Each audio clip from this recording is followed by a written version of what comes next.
Good morning students. तो चलिए, आज हम लोग की जो क्लासेस हैं वो है मोशन से रिलेटेड। और मोशन में जो हम लोगों ने इक्वेशन ऑफ मोशन देखा था, इक्वेशन ऑफ मोशन का आज प्रूफ हम लोग देखेंगे, और वो है हम लोग का मेथड बाई कैलकुलस मेथड। तो कैलकुलस मेथड से हम लोग प्रूफ देखने वाले हैं। उस पोर्शन को आप लोगों को नोट डाउन करना है, और थोड़ा सा मेथड आप लोगों का कॉम्प्लेक्स है, इसलिए फोकस करना है। ठीक है। Equation of motion, equation of motion में आपको बताया गया था कि तीन इक्वेशन एग्जिस्ट कर रहा है। इक्वेशन ऑफ मोशन में तीन पोर्शन है। ठीक है, first equation of motion, second equation of motion and third equation of motion. तो आइए फर्स्ट इक्वेशन ऑफ मोशन का प्रूफ देखते हैं। और मेथड कौन सा है बेटा? By calculus method. तो आप लोगों की हेडिंग क्या होगी? By calculus method. अब ध्यान रखो, कैलकुलस मेथड में फर्स्ट पोर्शन हम लोगों को स्टडी करनी है। तो कैलकुलस मेथड में कुछ इंट्रोडक्शन है, इस पोर्शन को आप पहले ध्यान रखो कि कौन कौन से कॉन्सेप्ट हम लोग यूज करेंगे। ठीक है, जो फर्स्ट कॉन्सेप्ट यूज करेंगे बेटा, वो हम लोग यूज करेंगे डिफरेंशिएशन का। कौन सा कॉन्सेप्ट? डिफरेंशिएशन, जो आप लोगों को क्लास 11th में मैथमेटिक्स के पोर्शन में स्टडी करनी है, और क्लास 12th में भी स्टडी करना है। डिफरेंशिएशन होता क्या है कि जब एक लार्जेस्ट क्वांटिटी से हम स्मॉल क्वांटिटी को कैलकुलेट करते हैं, तब उस क्वांटिटी को क्या करना पड़ता है? डिफरेंशिएट करना पड़ता है। ठीक है, डिफरेंशिएशन जो रिप्रेजेंट किया जाता है वो रिप्रेजेंट किया जाता है डी बाई डी एक्स से। कैसे रिप्रेजेंट करोगे? डी बाई डी एक्स से। डी का मतलब होता है differentiation with respect to x. X के रेस्पेक्ट में आप क्या करोगे? डिफरेंशिएशन करोगे। और डिफरेंशिएशन किसका किया जाता है? फंक्शन का, किसी भी फंक्शन का डिफरेंशिएशन करते हैं। अब देखो, जो फर्स्ट रूल्स आपको ध्यान रखने हैं, एक दो रूल ही सिर्फ ध्यान रखने हैं यहाँ पे इस मेथड को समझने के लिए। फर्स्ट रूल ये है कि अगर आपसे बोलता है कि डिफरेंशिएशन करो एक्स के पावर एन का, अगर एक्स टू पावर एन का डिफरेंशिएशन आपसे बोलता है, तो रूल्स क्या हो जाएगा? फॉर्मूला क्या होगा? N x to power n minus one. Formula आप कौन सा यूज करोगे? N x to power n minus one. अब यहाँ पे देखो, एक एग्जांपल ले लेते हैं। सपोज कर लीजिए कि आपसे बोलता है कि एक्स टू पावर थ्री का डिफरेंशिएशन करो। तो एक्स टू पावर थ्री का डिफरेंशिएशन क्या होगा? एन की वैल्यू यहाँ पे क्या है? थ्री है। Three x three minus one, तो वैल्यू क्या आ जाएगी? Three x square. ये चीजें क्लियर है? ओके, अब आ जाओ, सिर्फ डिफरेंशिएशन का यही कॉन्सेप्ट हम लोग यूज करेंगे। और नेक्स्ट जो हम लोग यूज करेंगे वो है आपका इंटीग्रेशन का कॉन्सेप्ट, जिसे हम क्या कहते हैं? इंटीग्रेशन। और इंटीग्रेशन क्या होता है कि जब एक स्मॉलेस्ट क्वांटिटी से, एक छोटे एलिमेंट्री क्वांटिटी से हम क्या करते हैं कि लार्ज क्वांटिटी को कैलकुलेट करते हैं, तो उस केस में हम यूज क्या करते हैं? इंटीग्रेशन। इंटीग्रेशन का जो सिंबल रिप्रेजेंटेशन होता है वो इस तरीके से रिप्रेजेंट करते हैं, कर्व की तरह। ठीक है, अब देखो इंटीग्रेशन के लिए रूल्स क्या है। अगर आपसे बोलता है कि x to power n dx का इंटीग्रेशन करो, x to power n dx का इंटीग्रेशन करो, तो इसका इंटीग्रेशन क्या होगा? x to power n plus one upon n plus one. Integration क्या हो जाएगा? x to power n plus one upon n plus one. ये फॉर्मूला ध्यान रखोगे। एग्जाम्पल ले लो, एग्जाम्पल में क्या हो सकता है? अगर मान लीजिए आपसे बोलता है x to power three dx का इंटीग्रेशन करिए, तो आंसर क्या मिलेगा? x to power three plus one upon three plus one, that is x to power four upon four. Clear है ये चीजें? ओके, इसमें एक रूल और ध्यान दो। एक रूल तो ये देख लिया आपने, सेकेंड रूल और ध्यान दो। अगर आप सपोज कर लीजिए सिर्फ कहता है इंटीग्रेशन ऑफ डीएक्स करिए, तो इसका इंटीग्रेशन क्या होगा? अब देख रहे हो डीएक्स से पहले कोई वेरिएबल नहीं दिया है, तो इसको क्या लिख सकते हैं? एक्स टू पावर जीरो लिख सकते हैं ना, क्योंकि एक्स टू पावर जीरो की वैल्यू वन होती है, तो वन डीएक्स हो जाएगा। अब यहाँ पे एन की वैल्यू कितनी है? जीरो। तो आंसर क्या आ जाएगा? X to power zero plus one upon zero plus one. किसके इक्वल आएगा? X to power one upon one. Means answer क्या आ जाएगा इसका? एक्स आ जाएगा। क्लियर है? ओके, इस रूल्स को आप नोट डाउन कर लीजिए, और नोट डाउन करने के बाद आप तुरंत डन का मैसेज ड्रॉप करिए। नेक्स्ट कंटिन्यू पे चलते हैं, नेक्स्ट पोर्शन को कंटिन्यू करते हैं। नोट करो, इस रूल्स को नोट करो तुरंत सभी लोग। रूल्स काफी इंपॉर्टेंट है, और रूल्स बहुत नेसेसरी है आप लोगों के लिए, क्योंकि जो इंटीग्रेशन मेथड है इंपॉर्टेंट मेथड है, और इसमें कोई भी डाउट आप लोगों को नहीं होना चाहिए। सिर्फ 11 स्टूडेंट्स आप लोग ऑनलाइन हो।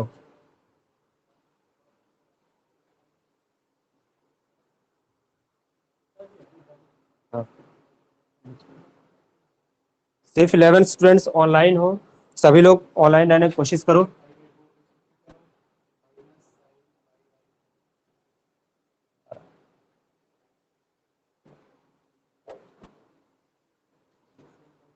ठीक है, नोट डाउन हो गया? मैसेज ड्रॉप करिए तुरंत। ओके, चलो अब मेथड्स पे हम लोग आते हैं। ठीक है, मेथड्स को ध्यान दो, बहुत सीरियसली इस चीज को समझना बेटा। फिलहाल इसे आप तो इस मेथड को आप लोगों को याद करके ही चलना होगा जब तक मैथमेटिक्स में आप लोग डिफरेंशिएशन और इंटीग्रेशन के पोर्शन को कवर नहीं कर लेते। ठीक है, लेकिन फिर भी इसको अच्छे तरीके से समझाया जाएगा, आप लोग समझने की कोशिश करना।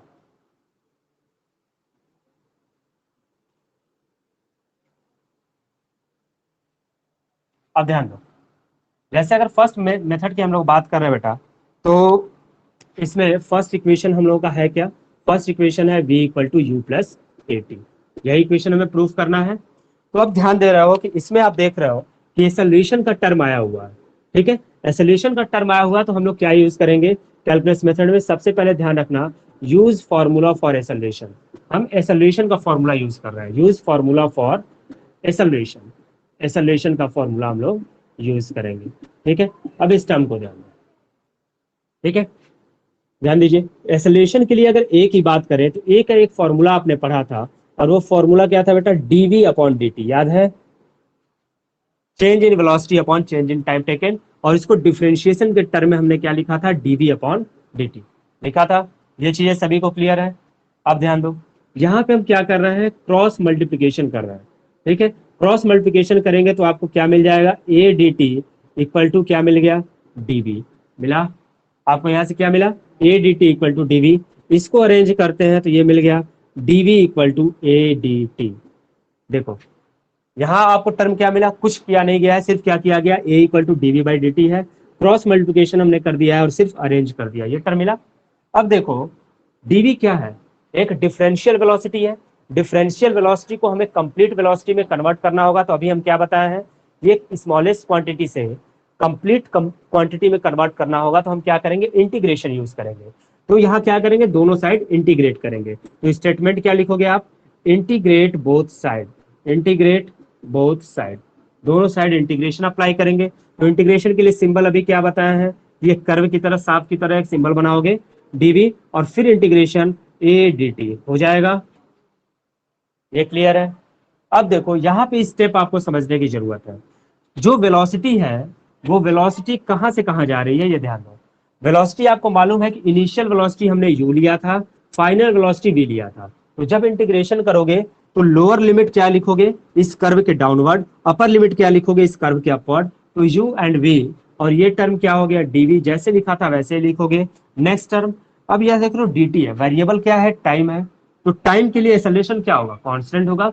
जो वेरिएबल हम लेंगे उस वेरिएबल को छोड़ के बाकी जितने वेरिएबल्स होंगे एज अ कांस्टेंट बिहेव करेंगे। ये चीजें आप ध्यान रखना। तो कांस्टेंट को क्या करोगे? बाहर ले लोगे। इंटीग्रेशन किसका होगा? सिर्फ dt का। क्लियर है? अब देखो, जैसे अभी आप लोगों को बताया है नोट में कि इंटीग्रेशन dx का कितना होगा? x होता है। ठीक है, तो वैसे ही dv का इंटीग्रेशन क्या होगा? v होगा। ठीक है, तो dv का इंटीग्रेशन करेंगे तो हमें क्या मिलेगा? सिर्फ, अब इंटीग्रेशन हट जाएगा, सिर्फ मिलेगा v। और जो लिमिट लिखी गई होती है, लिमिट नीचे और लिमिट ऊपर हम लोग लिख देते हैं। इनिशियल वेलोसिटी नीचे, फाइनल वेलोसिटी ऊपर। क्लियर है? यहाँ पे अब देखो a, अब टाइम है, टाइम का जैसे ds का इंटीग्रेशन x हुआ, dt का इंटीग्रेशन t हो जाएगा। मिला? अब क्या किया जाता है? अब इस स्टेप को समझो। जब लिमिट दे रखी होती है, लोअर लिमिट और अपर लिमिट, तो इंटीग्रेशन करने के बाद आप पहले अपर लिमिट रखते हो, फिर माइनस करके क्या करते हो? लोअर लिमिट रखते हो। फिर से सुनो, अब जब इंटीग्रेशन कर लेते हो, इंटीग्रेशन करने के बाद जो लिमिट बची होती है, जो एक लोअर लिमिट है, अपर लिमिट है, तो पहले अपर लिमिट को पुट करते हो, फिर माइनस करके लोअर लिमिट। तो यहाँ टर्म क्या मिल जाएगा? v minus u equal to क्या मिल गया? A t. जब इसको सॉल्व करेंगे तो v इक्वल टू क्या मिल गया? u plus a T. Clear है बेटा? एक बार और समझिए क्या किया गया स्टेप में। सबसे पहले हम लोग एक्सेलरेशन का फॉर्मूला यूज किए। एक्सेलरेशन का फॉर्मूला क्या था? a equal to d v upon d t. A d t equal to क्या मिल गया? डीवी, क्रॉस मल्टीप्लिकेशन करते ही। अब देखो, हमें स्मॉल वेलोसिटी मालूम है।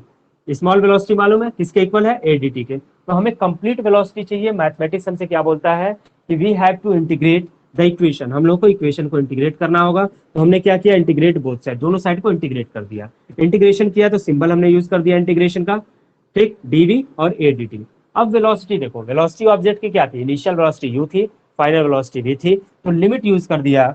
जो इंटीग्रेशन है, इंटीग्रेशन लिमिट क्या हो गया? U and v. Lower limit आप डाउनवर्ड लिखोगे, अपर लिमिट अपवर्ड लिखोगे। अब ध्यान दो, इंटीग्रेशन करने के बाद आप इस लिमिट की वैल्यू को ब्रैकेट के ऊपर लिखते हो, फाइनल ऊपर, इनिशियल नीचे, ठीक है।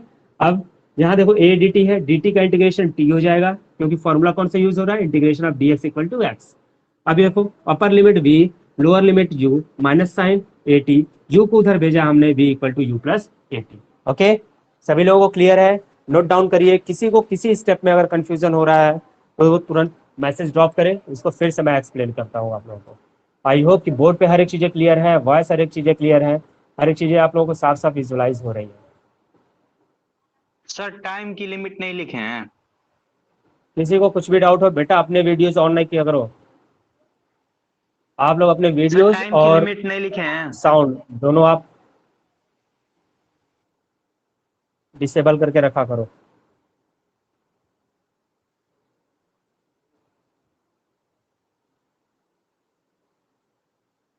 नोट डाउन करिए, नोट डाउन करने के बाद आप डन का मैसेज ड्रॉप करो।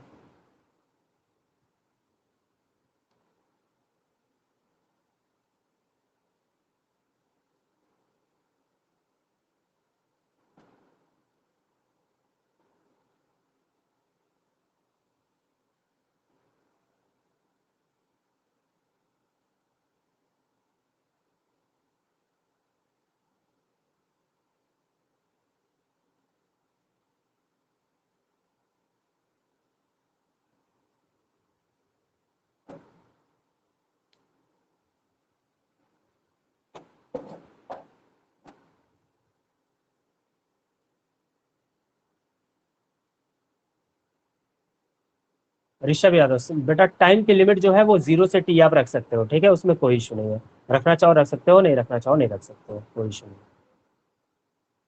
दीक्षा ने कंप्लीट कर लिया है, आंचल ने कंप्लीट कर लिया है, एकता ने भी कंप्लीट कर लिया है। ऑल राइट बेटा, प्रत्युष वेरी गुड, ठीक है बेटा। एक गलतियां तुम लोग कर रहे हो, सारे स्टूडेंट्स प्रेजेंट नहीं हो रहा होगा बेटा, ऑफलाइन अगर क्लासेस स्टार्ट होंगी तो तुम लोगों के लिए समस्या क्रिएट हो जाएगी, ठीक है। क्लास 11th का फिजिक्स बहुत इंपॉर्टेंट है, इसके क्लासेस अच्छे से कर लो, क्लास 12th में तुम लोगों के लिए इजी होगा, नहीं तो फिर तुम लोग वही पूछते हुए दौड़ते हो कि सर ये चीज़ें कहाँ से आ गई, ये चीज़ें कैसे मिली, ठीक है।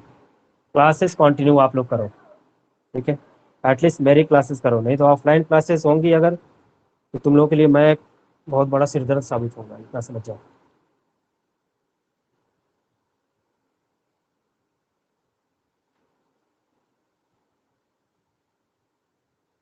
ओके, चलो नेक्स्ट पोर्शन पे चलते हैं।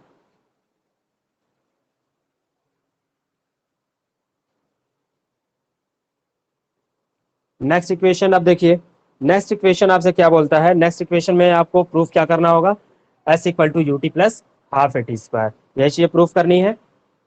ओके, नोट हो गया है, मिटा दिया जाए इसे।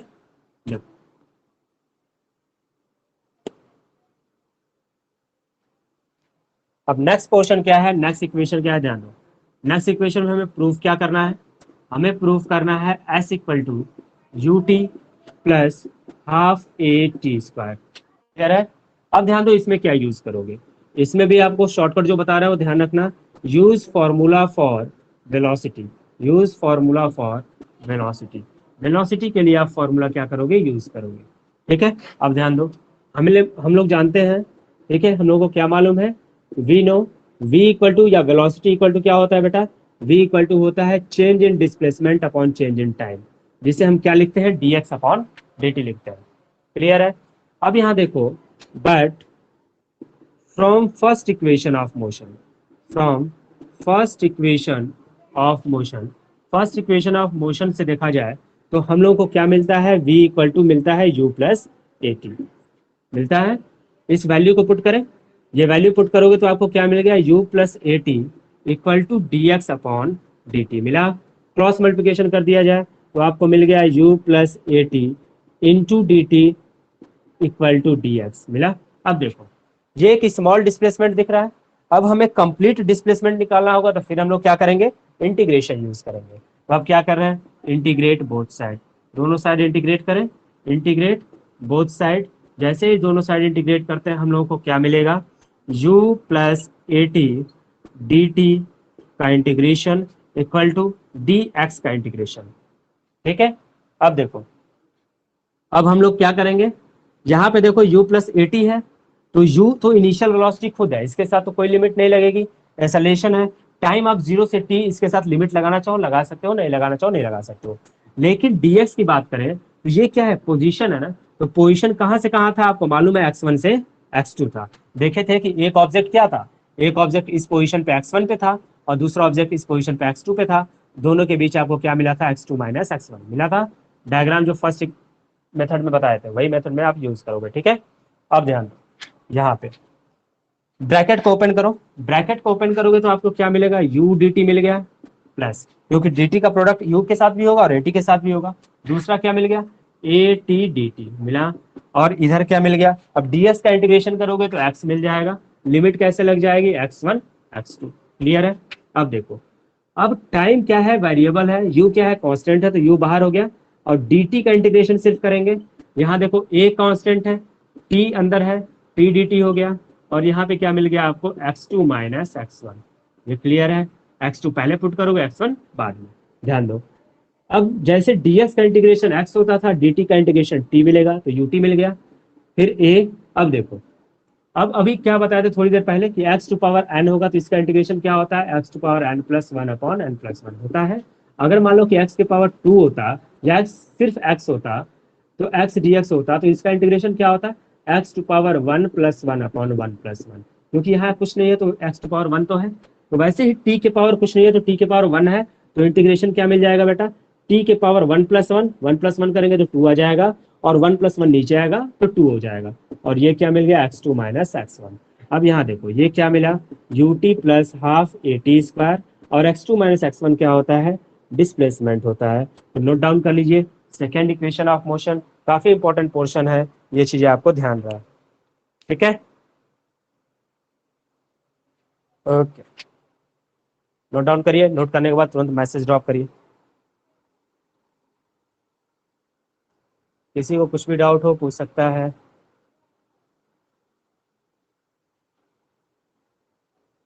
नोट डाउन करो सभी।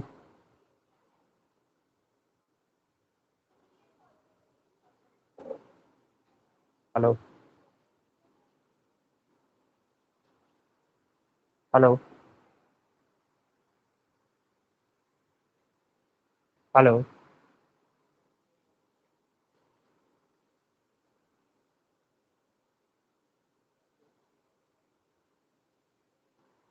हेलो, हाँ बोलिए सर। ऐसा है कि अभी क्लास में है, थोड़ा थोड़ी देर बाद बात होगी आपसे। हाँ, 2 बजे के बाद कॉल करिए।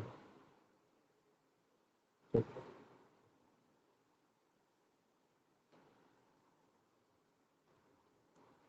नोट हो गया बेटा, दीक्षा अनिस्पाल वेरी गुड बेटा, ऋषभ ने भी नोट कर लिया है, प्रत्युष वेरी गुड।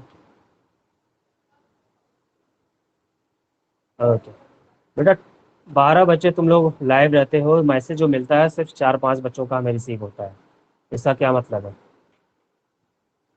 ऐसा तो नहीं कि क्लासेस ऑन करके तुम लोग अपनी मस्ती करने लगते हो, ऐसी हरकतें बिल्कुल मत करना, क्रॉस चेक किया जा सकता है। पेरेंट्स और गार्जियन को अगर फ़ोन किया जाएगा और ऐसी सिचुएशन पता चली तो आप लोगों के इंटरनल असिस्टेंट पे काफ़ी फर्क पड़ेगा, प्रैक्टिकल्स पे काफ़ी इफेक्ट आएंगे, ठीक है। ओके, चलो नेक्स्ट इक्वेशन पे चला जाए, नेक्स्ट इक्वेशन ऑफ मोशन हम लोग स्टडी कर लेते हैं, वो कवर हो जाएगा।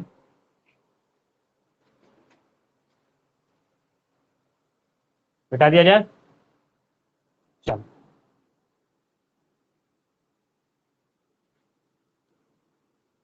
आप देखो, होता क्या है एक्चुअल में कि फर्स्ट इक्वेशन ऑफ मोशन और second equation of motion easily आप लोग प्रूफ कर लेते हो कैलकुलस मेथड के, क्योंकि इसको याद करना भी इजी है और समझना भी इजी था, ठीक है। लेकिन थर्ड मेथड जो है उसमें स्टार्टिंग में हम लोग को एक्सप्रेशन में थोड़ा सा मॉडिफिकेशन करना पड़ता है, जब मॉडिफिकेशन कर लेते हैं उसके बाद हम लोग उसको सॉल्व आउट करते हैं, सॉल्व आउट करने के बाद हम लोगों को सोल्यूशन मिलता है, ठीक है।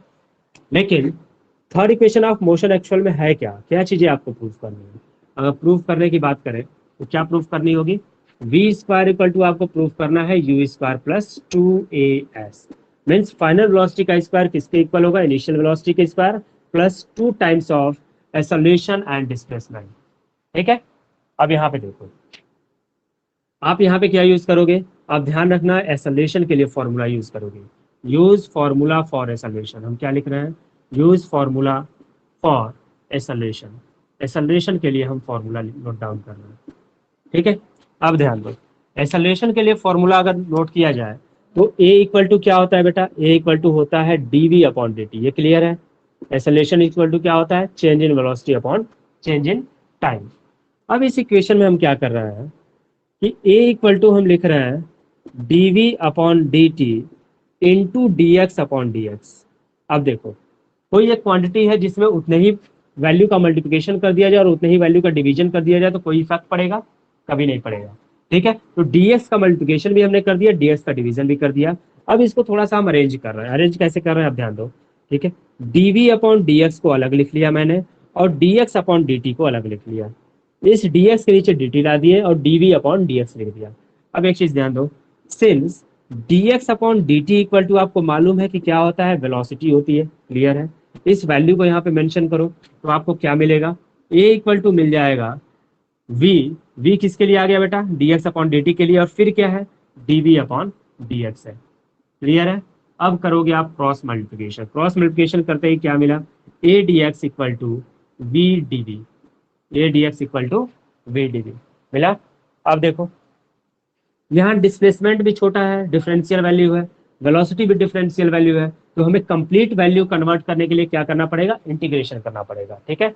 लेकिन एक चीज ध्यान रखना, यहाँ तक पहुंचने के लिए ये स्टेप आपको याद होना चाहिए। ये स्टेप क्या है एक बार और समझ लो, एक्सेलरेशन का फॉर्मूला यूज करेंगे, उसमें क्या करेंगे, एक बार डीएक्स से मल्टीप्लिकेशन करेंगे और डीएक्स से डिवीजन करेंगे। डिवीजन करने के बाद डीएक्स अपॉन डी को सेपरेट कर लेंगे, क्योंकि change in displacement upon change in time हमें मालूम है क्या होता है, वेलोसिटी। तो जैसे ही ये यूज करेंगे हमें फाइनल एक्सप्रेशन क्या मिलेगा, a equal to v dv by d x. Term क्या मिल जाएगा, a equal to v dv by d x. Cross multiplication करते ही a d x equal to क्या मिला, वी डीवी। अब इंटीग्रेट करिए, इंटीग्रेट बोथ साइड। जैसे इंटीग्रेट करते हैं, integrate both side, a constant होगा, डीएक्स का इंटीग्रेशन होगा, ये लिमिट कहाँ से कहाँ जाएगी, x1 टू x2, क्लियर है। अब देखो यहाँ पे, अब देखो, ठीक है, v क्या है, v वेरिएबल है, क्योंकि v के ही रेस्पेक्ट में आप डिफरेंशिएशन कर रहा हो, तो v dv का इंटीग्रेशन करेंगे और लिमिट कहाँ से कहाँ जाएगा, u से v तक, क्योंकि यहाँ वेलोसिटी है और वेलोसिटी हमारे पास दो था, ठीक है, एक इनिशियल वेलोसिटी थी, एक फाइनल वेलोसिटी। अब इसको डिफरेंशिएशन करेंगे तो a मिलेगा, ds का इंटीग्रेशन x होता है, और जैसे ही लिमिट पुट करेंगे ये मिलेगा x2 माइनस x1, ये क्लियर है। नेक्स्ट v है, v का इंटीग्रेशन क्या होगा, v स्क्वायर अपॉन टू, क्योंकि जैसे आपको x का इंटीग्रेशन, x dx का इंटीग्रेशन क्या होता था, x स्क्वायर अपॉन टू था, वैसे v का integration v square upon two, limit क्या है u टू v। अब देखो a x2 माइनस x1 क्या होता है, s होता है। अब क्या करेंगे, एक बार फाइनल पुट करेंगे, एक बार इनिशियल। फाइनल पुट किया तो ये मिल गया v स्क्वायर अपॉन टू, और इनिशियल पुट किया तो क्या मिल गया, u स्क्वायर अपॉन टू। अब ये स्टेटमेंट देखो, ठीक है, इन दोनों में से 1/2 कॉमन है, दोनों टर्म में से 1/2 उधर भेज देंगे, तो इधर मिल जाएगा 2as equal to v square minus u square, और यहां से मिल जाएगा v square equal to u square plus 2as। तो ये आपका क्या है, फाइनल एक्सप्रेशन है आपका थर्ड इक्वेशन ऑफ मोशन, ठीक है। नोट डाउन कर लीजिए, किसी को कुछ भी डाउट हो मैसेज ड्रॉप करो।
ऑलराइट, मैसेज रिसीव हो रहा है बच्चों के, नोट कर लिया आप सभी लोगों ने। एकता, दीक्षा, आंचल, श्रेयांशी, सभी लोगों ने नोट कर लिया है। ऋषभ यादव ने भी नोट कर लिया है। Very good. चलो एक छोटा सा हम लोग नोट्स प्रिपेयर कर लेते हैं और इम्पोर्टेंट टर्म है कि अगर मान लीजिए कि ये इक्वेशन ऑफ मोशन कब वैलिड था, जब मोशन आपका कैसे हो रहा होगा, हॉरिजॉन्टल टू अर्थ हो रहा होगा, मीन्स या तो लेफ्ट टू राइट मोशन हो रहा होगा या तो फिर राइट टू लेफ्ट। लेकिन अगर मान लो सिचुएशन आपसे बोला जाए कि ऑब्जेक्ट जो है वो ऊपर से नीचे आ रहा है या फिर नीचे से ऊपर जा रहा है, स्ट्रेट लाइन तो वो भी होगा। मीन्स ऑब्जेक्ट आप सपोज कर लो कि किसी रूफ से, किसी छत से, टेरिस से नीचे गिराया जा रहा है, या हो सकता है कि उसको डाउनवर्ड टू अपवर्ड हम फेंक रहे हो, तो दोनों टाइप का मोशन होगा। तो आप ध्यान दो कि ये हम कर रहे हैं, आप समझ जाइए, upward up and down motion. Up and down motion के लिए आप ध्यान रखना, अप डाउन मोशन के लिए ये भी आपका क्या है, स्ट्रेट लाइन मोशन है। अब ये डेरिवेशन नहीं है, सिर्फ कॉन्सेप्ट है, इंपॉर्टेंट कॉन्सेप्ट है, इसको नोट में आप मेंशन कर लो क्योंकि न्यूमेरिकल्स में कभी कभार यूज होता है। ठीक है, तो पहला केस हम लोग किसका लेते हैं, अपवर्ड मोशन का लेते हैं, अपवर्ड मोशन का। एंड सेकेंड केस किसका ले रहा है हम लोग, डाउनवर्ड मोशन का ले रहा है, डाउनवर्ड डाउनवर्ड मोशन।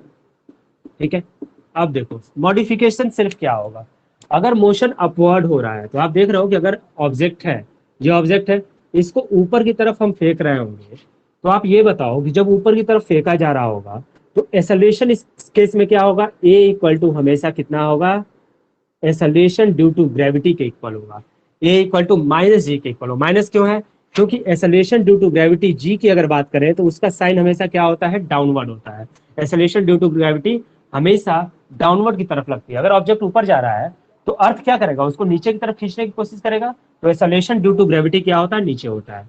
तो ध्यान रखना जब अपवर्ड मोशन होगा तो ए इक्वल टू क्या हो जाएगा, माइनस जी। एंड फॉर्मूला कैसे बन जाएगा, v equal to u plus a t था, u प्लस एटी था, तो ए की जगह हम क्या पुट करेंगे, माइनस जी, तो फॉर्मूला क्या बन गया, u minus G T. Clear है। दूसरा इक्वेशन s इक्वल टू क्या था, you t plus half a t square. तो ध्यान दो कि अब जब ऊपर जा रहा होगा तो एक हाइट अचीव कर रहा होगा ना, अब तो डिस्प्लेसमेंट रहा नहीं, डिस्प्लेसमेंट ही क्या होगा, हाइट के इक्वल होगा। तो यहाँ पे फॉर्मूला कैसे कन्वर्ट होगा, h equal to u t minus half g t square. Clear है। थर्ड इक्वेशन इसी तरीके से चेंज होगा, v square equal to u square plus two a s था। ठीक है, यहाँ हो जाएगा v square equal to u square minus two g h, a की जगह माइनस जी और एस की जगह एच हो गया। क्लियर है। In similar way downward motion का आप देखो, ठीक है, डाउनवर्ड मोशन का देखिए। डाउनवर्ड मोशन का मतलब क्या है कि ऑब्जेक्ट अप टू डाउन आ रहा है, इसका मतलब एक्सेलरेशन जो है वो जी के इक्वल ही होगा, प्लस जी के इक्वल। क्यों, क्योंकि जी की जो डायरेक्शन होती है वो डाउनवर्ड डायरेक्शन में होता है, तो जिधर ऑब्जेक्ट मोशन कर रहा है उधर ही जी का भी डायरेक्शन है, तो वो हमेशा क्या लेंगे, पॉजिटिव लेंगे। तो इक्वेशन कैसे बन जाएगा, first equation v equal to मिल जाएगा u plus g t, second equation मिल जाएगा h equal to u t plus half g t square. ठीक है, थर्ड इक्वेशन मिल जाएगा आपको v square equal to u square plus two g h. तो आप नोट कर लीजिए कि जब फ्री फॉली बॉडी का कॉन्सेप्ट होगा, ये फ्री फॉल बॉडी का कॉन्सेप्ट है, जब खुद से ऑब्जेक्ट नीचे गिर रहा है, फ्री फॉल बॉडी का। ठीक है, तो हमेशा इक्वेशन ए एक्सेलरेशन किसके इक्वल होगा, जी के इक्वल होगा। इक्वेशन इस तरीके से चेंज हो जाएगा, नोट डाउन कर लीजिए। आई होप टाइम ओवर हो चुका है, कल हम लोग फिर क्लासेस कंटिन्यू करेंगे। ठीक है, और इसके आगे के पोर्शन को हम लोग कवर करेंगे, इसको नोट डाउन कर लो और सभी लोग डन का मैसेज ड्रॉप करिए, क्लासेस को ओवर करते हैं हम लोग।